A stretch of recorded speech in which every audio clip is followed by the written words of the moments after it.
Oh, okay. I mean, yeah. Okay, so Kamarul, over the last weekend I read the cover story which you and Jose wrote. It's a very interesting story in a given time, oil and gas meltdown. This was trickled down by Swiber. I mean, Swiber is the tip of the iceberg, right? Because when they filed the judicial management in Singapore. Well, it seems like an oil and gas meltdown because, oil prices have started to dip down again.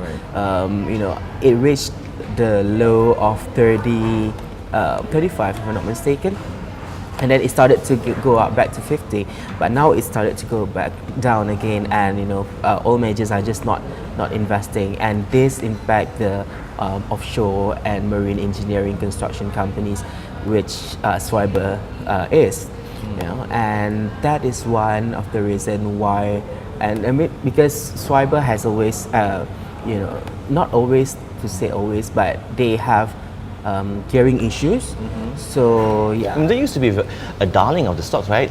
Forbes best under billion. Now it's just going to doldrums. Well, you have to remember that was the time when oil prices was at $100 per barrel.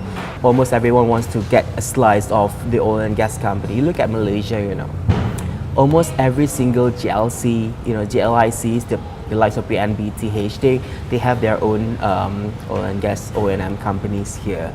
So, but I guess it was a bad call for them, back then oil wasn't going to be that high forever. No, it's not just about Swiber, right? You have also Techniques in Singapore, and this meltdown is sparking concerns that there will be fears of casualties in Malaysia. Is it the sentiment that you are hearing from the ground? Well, it kind of like that, Scary, is it? Yeah, because oil and gas O&M companies in Malaysia as well are having balance sheet issues as well.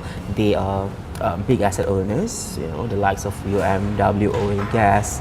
They have I don't know how many rigs they have right now, but I think only one of their rigs are operational. And Icon, the largest OPV, they have big assets, but these assets are not being employed anywhere. And of course, these big asset issues, right? Chu from Phillip Capital, they said that the assets could have problems in the long run, and that's why he is not looking at the stocks, right? Yeah, exactly, because oil and gas, the oil majors, the NOCs are not investing right now. Even Petronas this year cut down their their capital expenditure down to 70 billion ringgit. But that is one of the differences between Malaysian oil and gas O&M companies compared to Singaporean oil and gas O&M companies, because of the fact that we have Petronas here, and Petronas will continue to invest in Malaysia, by more exploration, production, and all that. Even 70 billion is quite a big number, but there's just a lot of players, wanting a slice of the pie. And of course, we look at this Perisai Petroleum. This company, it's been in the doldrum again. You have the Azhar Holdings, which is the main shareholder, the single largest shareholder, facing tumbling blocks over the plunging shares, the oil. What's going on in Perisai at the moment? Well, it's just the same with other oil and gas companies that are having problem right now. It's just that they have the assets, they have grown in the past, but this growth was fueled by debt.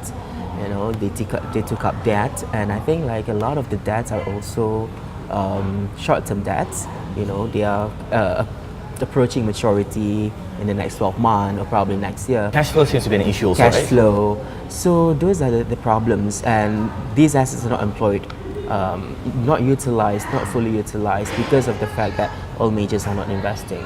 The oil and gas slump down is not only affecting the companies but also the banks as well. In Singapore, you have DBS banks having 700 million Singapore dollars of exposure. But is the risk contained, or is it really the fear for Malaysian banks? That was actually what surprises me, because when I did the story and I called up analysts, and they say that, actually the exposure was really small.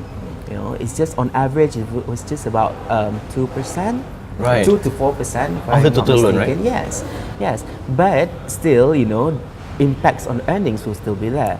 Because these banks, let's say if oil and gas companies started to default or restructure their loans, then these banks would have to set aside provision, higher provision than last year. Then it will impact their earnings. Right, I mean, in Malaysia we have Maybank, which has said that the loan is very small, no need for restructuring. But what about other banks, RHB and also, perhaps the CIMB, for instance, that you heard from the ground? When I did the story, I think all of the big banks have almost the same level of exposure, between 2, 3%, 4%.